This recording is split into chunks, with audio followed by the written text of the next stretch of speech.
So I often feel at a disadvantage because I don't have him to help me understand.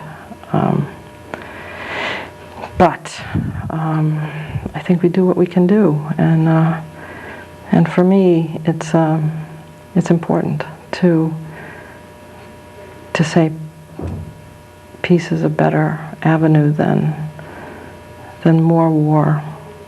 The war has become a big machine, and it feeds itself, and I think it's all the small, quiet voices that need to say stop. Mm-hmm.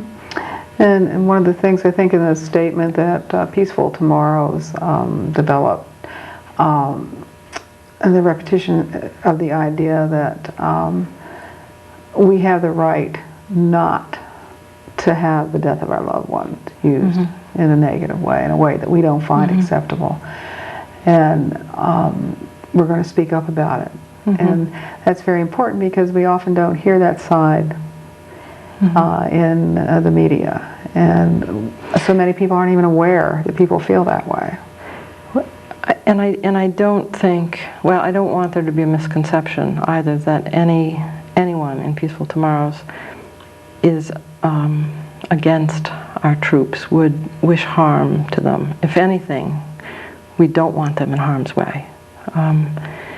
And there's enough suffering in this world with natural disasters and disease for humans to be perpetrating more calamity on each other. So hopefully we can find the path. I hope so, and I appreciate your coming here today too to share some of your feelings about it. I did like, I think it was the Mother Teresa thing. I'm going to try to find it here. When I was feeling really very dispirited after listening to some very awful news reporting on an 8-hour drive home yesterday, I came home to this email, which helped a lot. Oh, here we go, I hope. Always when you want to find something, of course, it's impossible to find. And then maybe I won't be able to find it because I seem to be missing a couple pages. But I think the essence of it, though, was kind of, when people are doing bad things to you and things aren't working, just do your positive thing anyway. You know, smile, approach something nonviolently, peaceful, keep on going, even in the face of everybody telling you that it's not working or it's not the thing to do. And I'm sorry I can't find it because it was kind of neat. There's another quote that you brought, if I could read here, from Martin Luther King. It said, "Nonviolence means avoiding not only external physical violence, but also internal violence of spirit. You not only refuse to shoot a man, but you refuse to hate him." And that's a very powerful statement, I think. Hating does more destruction to yourself than to your enemy. There's another quote that I heard some time ago that Abraham Lincoln said, "The best way to defeat your enemy is to make him your friend."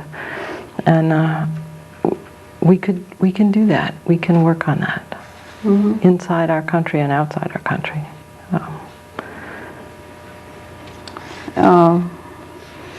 And I think standing up to, for what you believe in, and not everybody is at the same point, and we all find different paths to do it.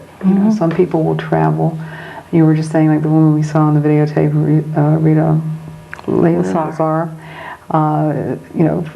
calls you frequently, said, "Let's get on a plane and go here and there," and that you're not comfortable with. Well, I can't. I have some professional responsibilities here too, and so I can't always do these things. You can't do the things, and they might not be like your style or your choice, but you're still, working together, right? And towards this common goal. And sometimes I think all the small little things that one does in one's daily life count too. The idea of circles of hope too, it just brings to mind, it is something to tie in what you just said. is that, it's like that pebble on the water, that you start with that little circle, and who knows where it's going to go there. And that act of kindness that you gave somebody, maybe you just smiled at somebody who looked harried. Well, remember how, they might smile at somebody else. Amazing was the outpouring of caring after September 11th. People were gentle. People were kind. And I would like us to move into that all the time, not just because there's a cataclysmic disaster. How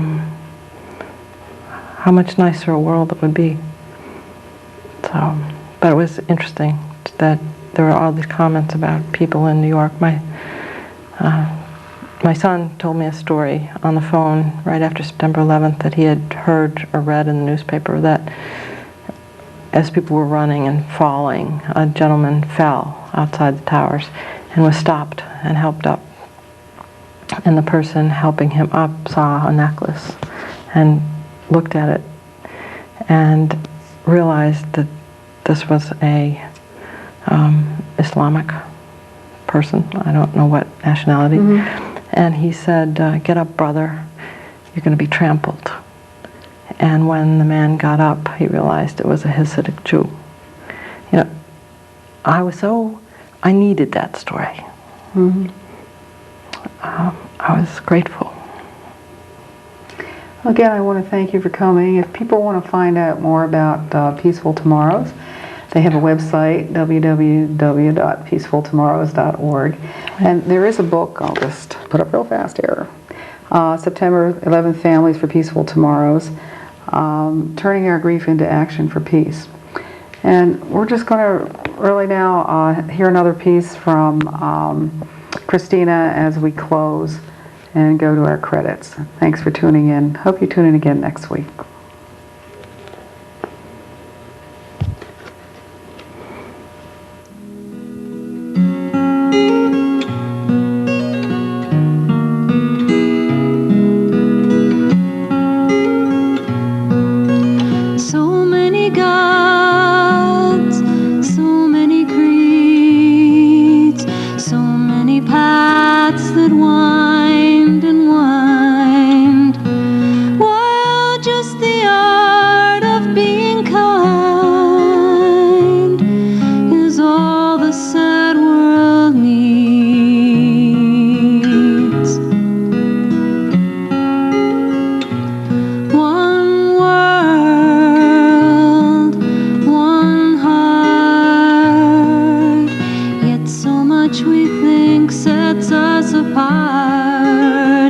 Let's take the time